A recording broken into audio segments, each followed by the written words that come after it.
¿Qué tal amigos? Bienvenidos una vez más a Café Coloquio. Con ustedes, Mauricio Aguirre y Raúl Cortés.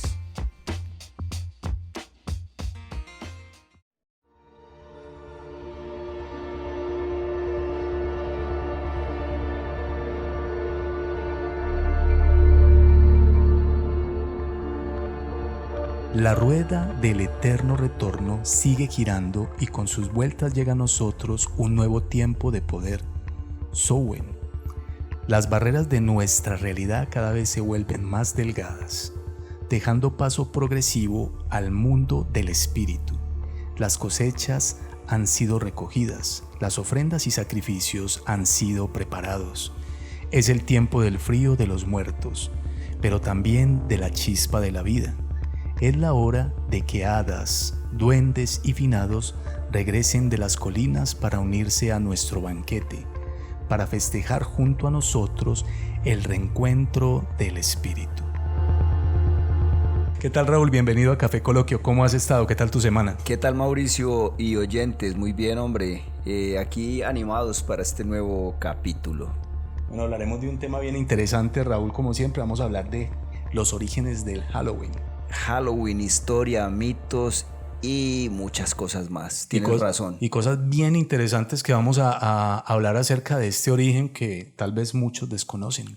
Muchos desconocen, hay mucho mito, hay mucho cuento, hay mucha historia alrededor, pero qué bueno, Mauro, que podamos hacer un viaje cronológico en el nacimiento de esta celebración y poder compartirla con los oyentes de una manera, yo diría que una manera clara, sin ningún tipo de sesgo, porque el tema como tal se puede prestar para uno hablar que es satánico, que es esto, que es oscuro, que no, que es pagano. Entonces, qué bueno que podamos hacer un viaje en el tema y poder dilucidar lo que son los orígenes de esta celebración. Y además recordar, Raúl, un pueblo bellísimo, un pueblo con una cultura bellísima que ha estado muy de moda últimamente. Pero yo quisiera hacerte una invitación. Sí, claro. Quisiera invitarte a que nos sirvamos un café. Dale. Y también quisiera saludar a todos nuestros oyentes en todo el mundo. Ve, Mauro, y también yo quisiera saludar en especial a una amiga, pues, suscriptora nuestra en la bella ciudad de Montería, en departamento de acá de Colombia que se llama Córdoba, a Lady Tatiana. Ella es suscriptora nuestra y nos escucha allá en Córdoba, en Montería. Un saludo muy especial entonces a Lady Tatiana. Sí, señor. Y bueno, también para recordarles a nuestros queridos suscriptores y oyentes que no olviden darle a me gusta. Es muy valioso para nosotros que demuestren ese apoyo dándole a la campanita y dándole a me gusta, que no olviden suscribirse y también compartirnos, eso nos ayuda mucho. Hemos crecido bastante últimamente. Claro, Raúl. que sí, muy agradecidos con nuestros suscriptores y oyentes, Mauro. Bueno, arrancamos entonces con Mauro, el episodio de hoy, que es Halloween, ¿no? Sí, tú acababas de leer, al inicio empezaste leyendo un extracto del pueblo celta y es la celebración del Samhain. Tú leías algo muy bonito de este pueblo celta y me parece interesante entonces para poder contextualizar a los oyentes acerca de lo que es el Halloween y de dónde proviene esta celebración, pues debemos hablar obligatoriamente de los celtas. Uh-huh. Nosotros aquí, Mauro, cuando digo aquí me refiero al podcast, hemos hablado mucho de la cultura fenicia, hemos hablado mucho por allá de los... esta cultura de Irán que nosotros admiramos mucho, ¿no es cierto? Qué tremendo, se me va la paloma. Pero ahora vamos a hablar de otra cultura que también yo admiro bastante, que son los celtas. Entonces, ¿quiénes eran los celtas? Y no son los babilonios, ¿no? Sí, son de por allá. Es como lado. Por esos lados, pero bueno, en fin, en cualquier momento lo recuerdo. Vamos a hablar de otro pueblo que admiramos mucho por su cultura y es los celtas. Los celtas, ¿quiénes eran, Mauricio? Eran un grupo de tribus que vivieron en la parte central y occidental de Europa. Entonces, en países, por ejemplo, como Irlanda, Gales, Inglaterra, Escocia, Francia y también en ciertos sectores de España, cuando no era España, sino que conocía como la península ibérica, ¿no es cierto? Uh-huh. Cuando hablamos de los celtas, su existencia se ubica o data más o menos en el siglo VIII a.C. Los celtas, este pueblo celta lo podemos ubicar en la Edad de Hierro. Tú sabes que las edades de la civilización, o la civilización más bien, fue dividida como por edades. Entonces está la de piedra, la de hierro, la de bronce, eso. Ellos están ubicados en la edad de hierro, que es en el año 1200 a.C. al 550 a.C. Entonces mira pues, el pueblo celta ubicado en estos países de Europa central y occidental.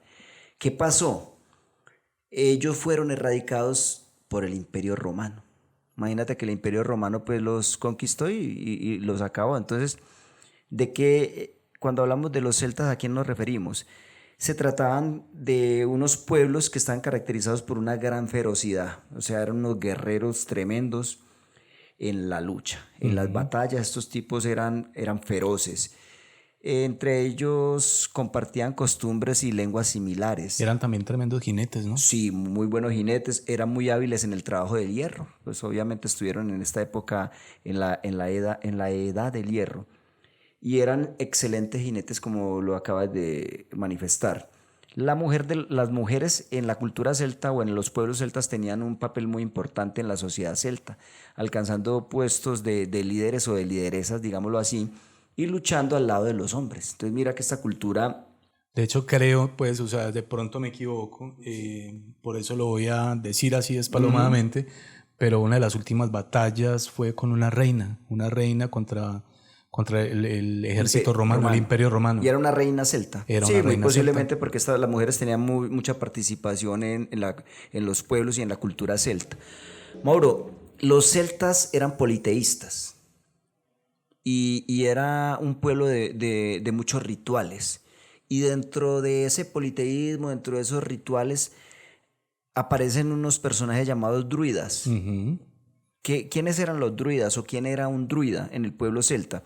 Se les conoce como sacerdotes de la religión celta. Así eran llamados los sacerdotes de la religión celta, druidas. Pero su papel abarcaba más aspectos. Era mucho más amplio. Exacto, no solamente sacerdotes. Los druidas, por ejemplo, formaban una clase social independiente e intelectual de la sociedad. Imagínate, era como una, digámoslo, una sociedad independiente dentro de los mismos celtas, pero que manejaban pues un conocimiento y un nivel intelectual alto. Aparte de ser sacerdotes, también eran bardos. ¿Sabes qué es bardo? Poetas, declamadores. Eso, eran los que cantaban, por ejemplo, historias al pueblo de modo oral. Iban transmitiendo de modo oral, cantándola y declamando. Entonces eran los tales bardos. Estos señores druidas también eran médicos, astrónomos, filósofos y magos. Unos personajes pues bien relevantes e importantes. Bastante relevantes en la guía espiritual del pueblo celta y aparte pues de todo lo que acabamos de manifestar, ¿no? Entonces hablamos del pueblo celta porque ahí nacen los orígenes de el Halloween. Muy interesante ahorita que hablamos acerca del origen de la palabra celta, ¿no? Ah, sí, la etimología. ¿Qué quiere decir? Quiere decir héroe. Héroe. Etimológicamente quiere decir héroe. Interesante pues con estos pueblos tan avanzados en su cultura. Sin pensarlo, vamos a tener en este episodio varios ¿sabías qué? ¿Sabías qué? Sí, ya, ahí van surgiendo naturalmente. Allá va el primero, ¿no? Naturalmente. Entonces, Mauro, los orígenes del Halloween se remontan nada más y nada menos que más de 3.000 años. Estamos hablando de un pueblo celta antiquísimo, que fue erradicado por los romanos, pero dentro de sus tradiciones había una que celebraban en particular que se llamaba el Samhain, que tú lo acabaste de leer o lo decías ahora, el Samhain. El Samhain era como la celebración del Año Nuevo para los celtas y se daba el 31 de octubre. Específicamente esa misma fecha. Era el 31 de octubre, la celebración se llamaba Samhain y vamos a ver en qué consistía. Entonces, la víspera de este festival del Samhain, de la cosecha gaélico Samhain, lo que nosotros conocemos como Halloween, en ese momento se creía que los espíritus caminaban por la tierra. En ese 31 de octubre de cada año que ellos realizaban esta celebración, ellos creían que los espíritus caminaban por la tierra mientras viajaban al más allá, junto con otras criaturas, por ejemplo, como hadas y demonios.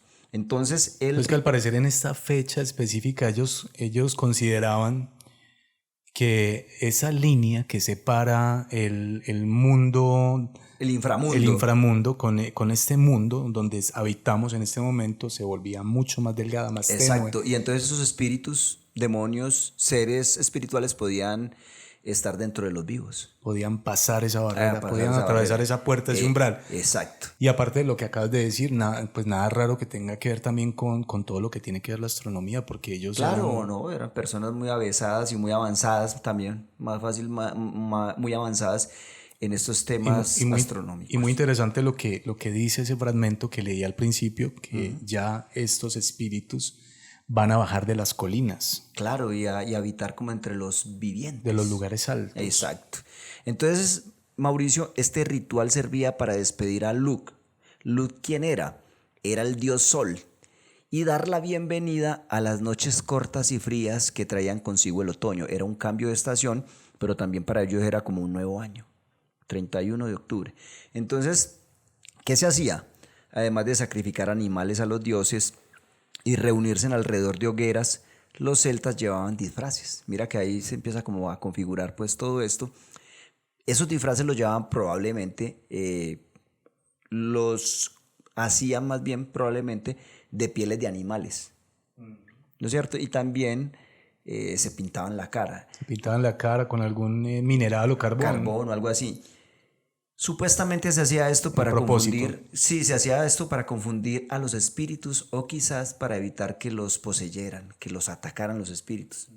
Entonces, mira como pues las creencias que ellos tenían en esta celebración en particular llamada Samhain. Entonces, también se cree que con las máscaras o con las caras ennegrecidas, como lo manifestabas ahora, ellos trataban de personificar a ciertos personajes y personificar a los muertos. Y en muchas culturas, porque estamos hablando que estos pueblos celtas habitaban varios países, en muchas culturas... Era un pueblo muy disperso, ¿no? Y grande, y que cubría gran parte de Europa. Entonces se dice que muchas culturas permitían a los jóvenes vestirse de mujeres y a las mujeres también vestirse pues, de hombres. Pero en ese día en específico. En ese día en específico, porque la idea ¿cuál era? Era romper lo que estaba socialmente establecido. Solamente en esa noche se hacía pues en ese día estaba permitido todo y sobre esto. todo en esa noche, porque era la noche del 31 de octubre. Entonces, en una forma primitiva, se empezó a dar lo de truco o trato.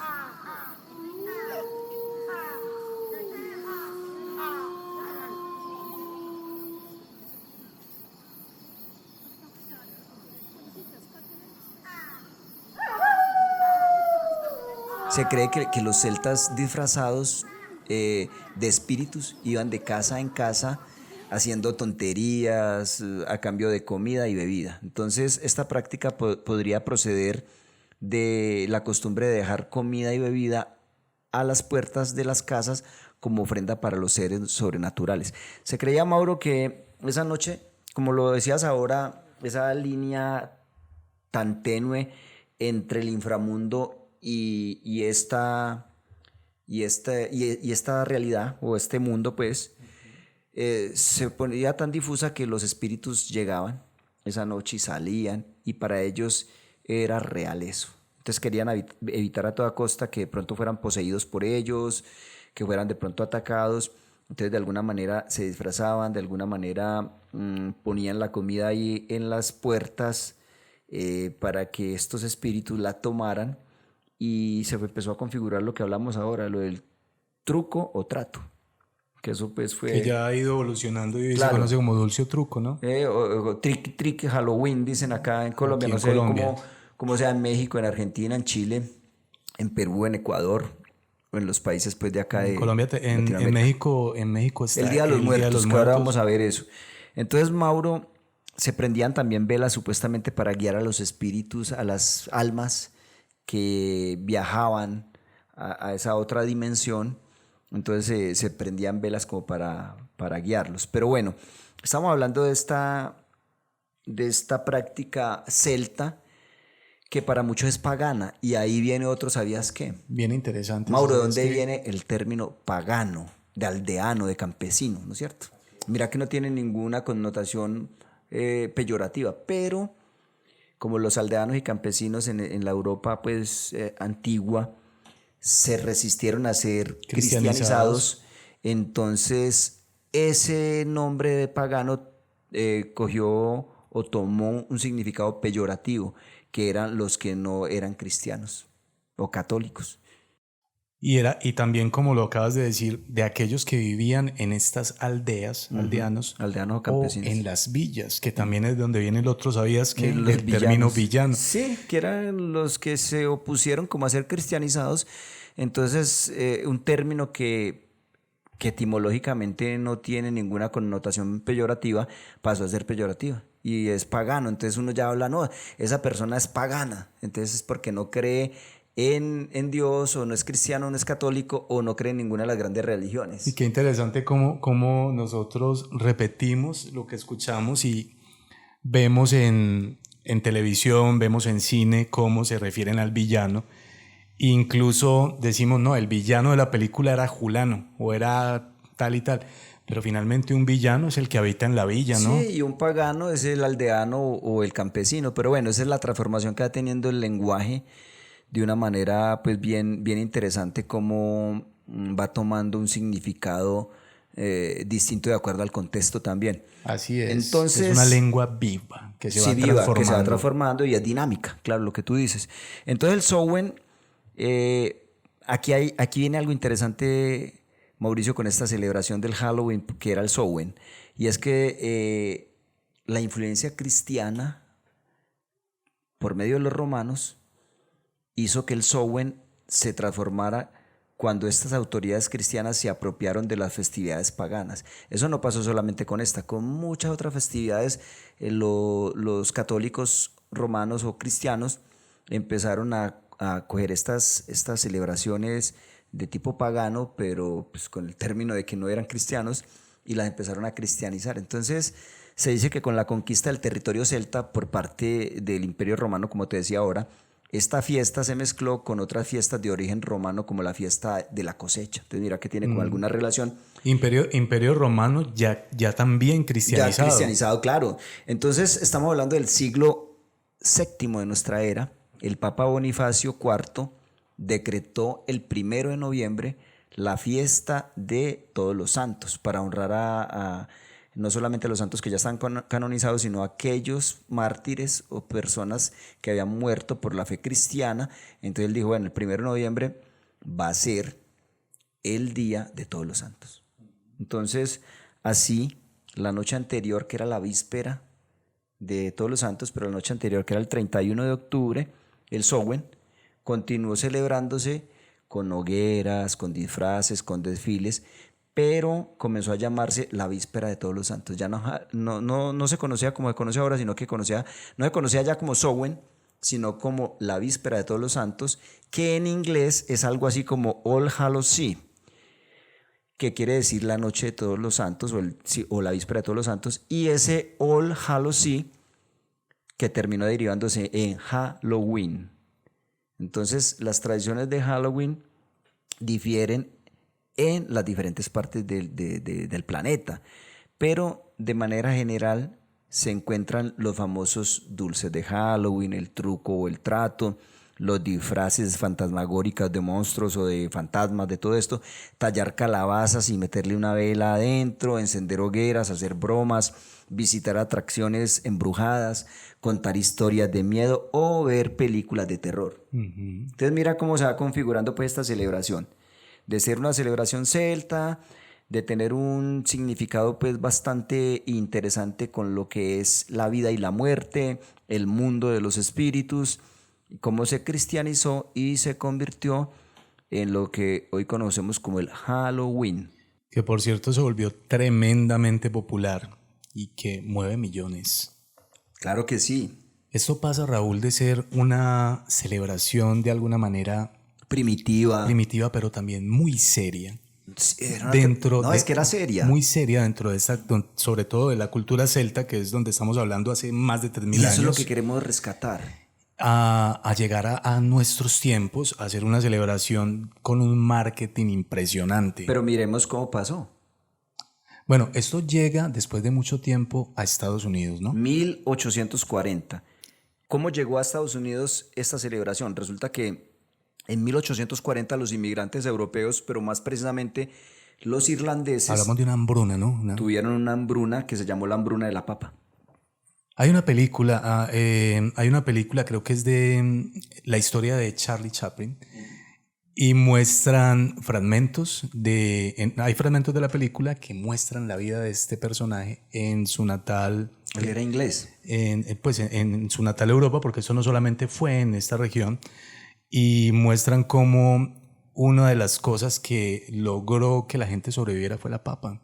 Sí, y se llamó así, la hambruna de la papa. Y hace mucho tiempo hablaba con un médico y me decía, si algún día hay una escasez en el mundo, le recomiendo que se surta de varios bultos de papa porque eso lo cubre todo. Bueno, ahí ya tienen ese dato.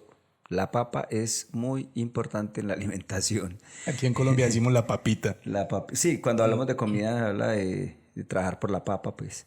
Entonces, Mauro, en ese año de 1840 estos inmigrantes irlandeses llegan a Norteamérica y bueno, se establecen allí y ellos fueron quienes difundieron la costumbre de tallar la calabaza. Que no eran calabazas. No eran calabazas, eran primero... Era como una especie de calabacín. Sí, pero era más pequeño. Yo te dije ahora, pero bueno. Bueno, lo olvidé.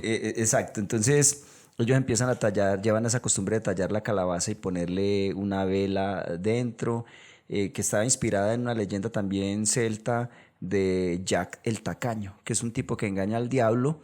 Y bueno, finalmente engaña tanto al diablo en varias ocasiones que ni puede entrar al infierno, ni puede entrar al cielo, entonces queda como en una especie de limbo.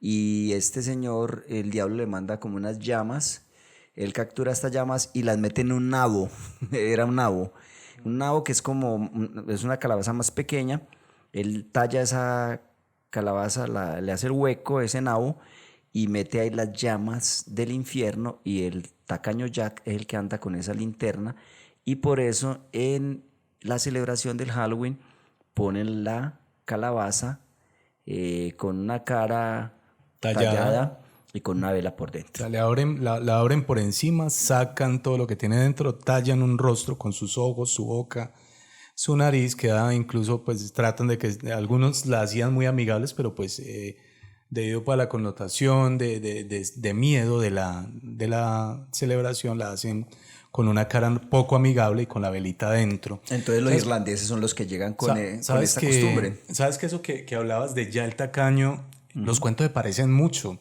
Son universales muchas veces estas historias, estos personajes. Se parecen mucho unos con otros porque me decías acordar también de un cuento que es de un hombre que tiene un saco y en ese saco puede meter y encerrar lo que sea y tenerlo encerrado el tiempo que él quiera. Incluso este hombre, ¿sabes qué hace? Encierra allí la muerte y se deja de morir la gente. Y hay guerras entre reinos, grandes batallas y nadie muere. ¿Y ese de dónde es? ¿Ese cuento es europeo? Ese cuento es europeo también. Mira a Tomás Carrasquilla. Tomás Carrasquilla. A la diestra de Dios Padre, ¿qué hace él? Engaña a la muerte, la deja en un palo, en un árbol. En un árbol. Y creo que va deshilachando la ropa y todo, envejeciendo ahí la muerte y nadie se muere. Y nadie se muere. ¿Y recuerdas cuando dieron la muerte que estaba hambrienta, que estaba flaca, acabada y empieza a hacer su trabajo, ¿no? Claro. Pero bueno, eso es lo bonito de estas historias, que a veces esos personajes se vuelven como transculturales y los tenemos en Europa, como en Latinoamérica, como en Asia, que cambian de nombre, pero en esencia son como muy parecidos, ¿no? Muy bonito la creatividad de los seres humanos para interpretar o dar una Para posible crear. interpretación a lo que desconocen. Claro, de una manera, digamos, lo más fácil de entender. Y hacen Desde el mito. y tienen una generación oral, literaria, poética, riquísima. Claro, pero no nos apartemos Estamos con Halloween. del Halloween. Bueno, entonces, a partir de ese año, pues esta fiesta quedó arraigada en Estados Unidos y en Canadá, pero no comenzó a celebrarse pues, de manera masiva hasta 1921. En 1921 se celebró el primer desfile de Halloween en la ciudad de Minnesota, en Estados Unidos. Imagínate. En 1921. En 1921 empezó a coger fuerza y empezó a hacerse el desfile y ahí desde 1921 cobró mucha fuerza. Pero ¿sabes qué pasó? Que para la Segunda Guerra Mundial, son datos que uno encuentra que son muy interesantes, los insumos, los víveres se tuvieron que racionar mucho y hubo mucho racionamiento, ¿sabes? ¿De qué? Del azúcar. Con el azúcar se hacían los dulces, entonces por la época de la Segunda Guerra Mundial, no solamente por eso, sino por una situación tan crítica y tan difícil, no se celebró el Halloween. Hasta después de la guerra, Segunda Guerra Mundial, se volvió a retomar pues los desfiles, todo esto, y entonces empezó a coger fuerza, pero finalmente se internacionalizó esta celebración del Halloween por medio de los norteamericanos que empezaron en la década de 1970 y principios de 1980 a crear películas y series de televisión que hablaban del tema, y ya para el año de 1979 se estrenó la película Halloween de John Carpenter. ¿Te acuerdas que estuvimos hablando de John Carpenter en otro capítulo de Ellos Viven? Entonces este señor para el 1979 saca esta película que está ambientada en la víspera de Todos los Santos, que supuso una referencia para el cine de terror. Entonces ahí eso empezó a llegar acá a Latinoamérica, a popularizarse más, y se dice que por ahí como para la década de 80, para el año 81, mediados del 80, fue cobrando fuerza, por ejemplo, acá en Colombia. No sé de pronto en los otros países de la región, pero sí, fue Estados Unidos el que internacionalizó la celebración del Halloween.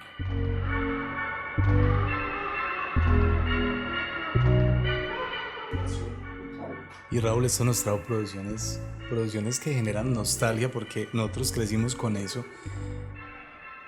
¿Quién no se acuerda de Cuentos de la Cripta? Claro, o Le temes a la oscuridad, o Historias del lado oscuro.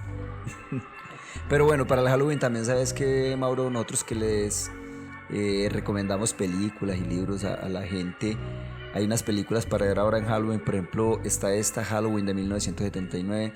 Hay una que llama La Noche de los Demonios también, que es como del 86, con un personaje ahí muy emblemático que llama Ángela, que se convierte pues en un demonio, y justamente sucede en la noche del Halloween. En la noche del 31. De octubre. ¿Sabes también qué pasó con esto?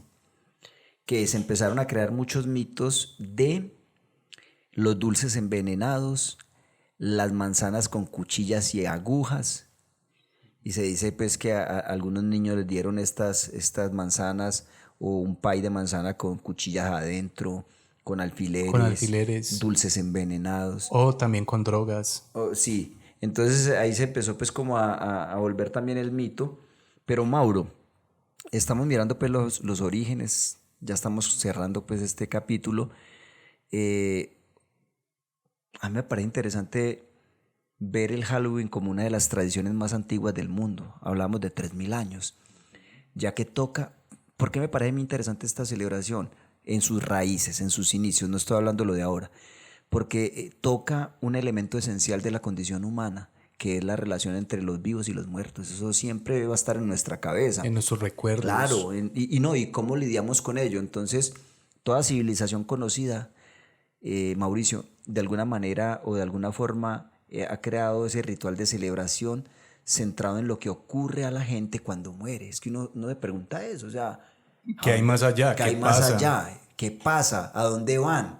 ¿Y cómo deberíamos los vivos honrar a los difuntos? ¿Dónde están en este momento? Exacto, y cómo nosotros los vivos, que estamos ahora vivos, cómo debemos nosotros honrar a los difuntos o responder a aquellos que parecen no querer o no poder continuar hacia la otra vida. O sea, ¿cómo nos relacionamos con esa otra dimensión que hay? Porque asumimos que hay vida después de la vida o vida después de la muerte. ¿Vos qué opinas, Mauro? Yo creo que sí hay algo más después. Creo que esto es un paso y que lo que viene es una transformación a algo distinto. Nacimiento. ¿Qué es? ¿Cómo es? Lo desconozco, pero estoy completamente convencido de que sí hay algo más. Entonces, Mauro, en ese orden de ideas es importante mirar que en muchos países de todo el mundo celebran Halloween hoy en día de una manera u otra. Con ese nombre o no. ¿Por qué?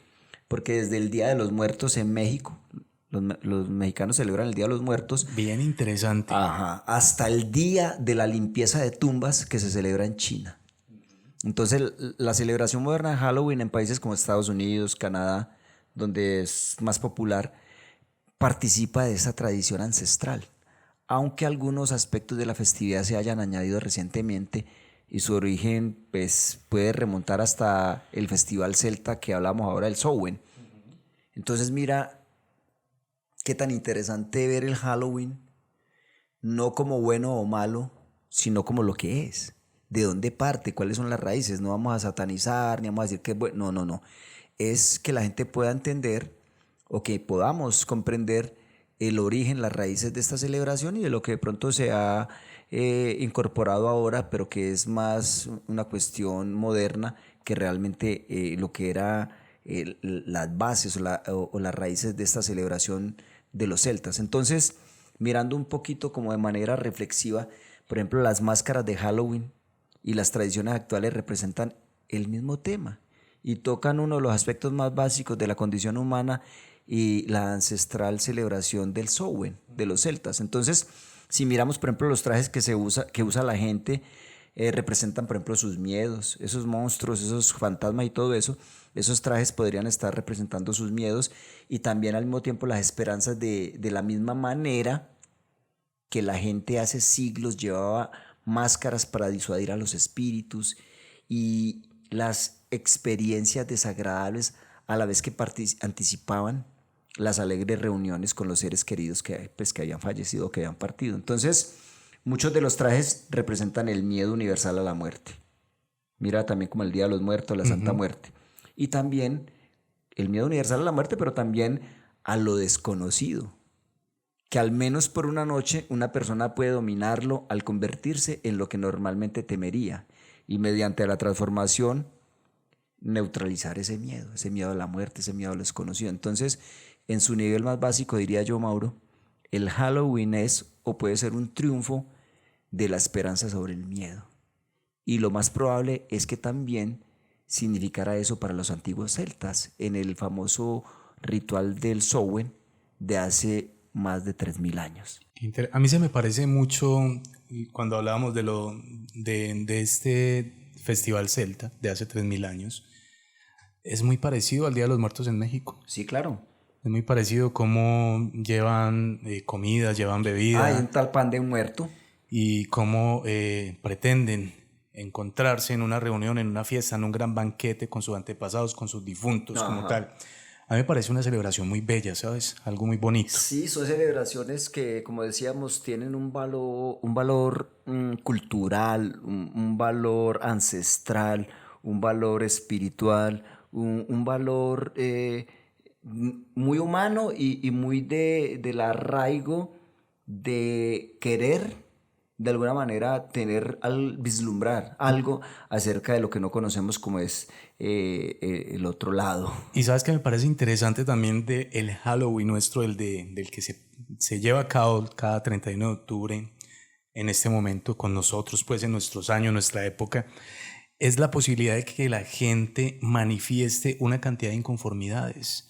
Por ejemplo, tú ves cómo las personas son creativas y recurren a unos disfraces que manifiestan su descontento frente a algunas cosas y también su aprobación a algunas cosas que pasan en nuestra vida cotidiana. Es que es como veíamos ahora, es poder de alguna manera a través de esas máscaras, de esos disfraces, poder ir en contra de una manera simbólica de lo socialmente establecido, ¿no es cierto? Así es. Bueno, Raúl, llegamos al final, se nos acaba el tiempo. Entonces, Mauro, ya realmente concluyendo, pues volvemos a aclarar nuestra posición y es que para muchos grupos religiosos esto puede ser una fiesta de Satanás, algo diabólico, algo oscuro, pero yo creo que no podemos desconocer el origen real de esta celebración de más de 3000 años y que tiene un énfasis para mí interesante desde lo humano, desde lo antropológico, desde lo social, desde lo cultural y todo lo que tiene que ver con el ser humano en relación a lo desconocido, a lo espiritual, digámoslo de alguna manera. Pero entonces ya los otros aditamentos que ha tenido el Halloween y todo este tipo de cosas, pues ya es otro cuento. Así es. Bueno, ahí entonces queda la inquietud. Probablemente se nos quedan muchas cosas, como siempre, en el tintero. Claro que sí. Este podcast es muy corto, pero tratamos de llegar a ustedes con lo que más podemos para ofrecerles. Raúl, llegamos al final de este episodio. Quiero recordarles a nuestros oyentes, no olviden suscribirse, no olviden darle a me gusta y no olviden compartirnos. Queremos crecer, esperamos llegar pronto a esos 1000 suscriptores. Así es. Y empezar de ahí para arriba, seguir creciendo, seguir creciendo. Arriba. Bueno, Raúl, nos escuchamos en un próximo episodio. Mauro y oyentes, hasta pronto. Hasta pronto.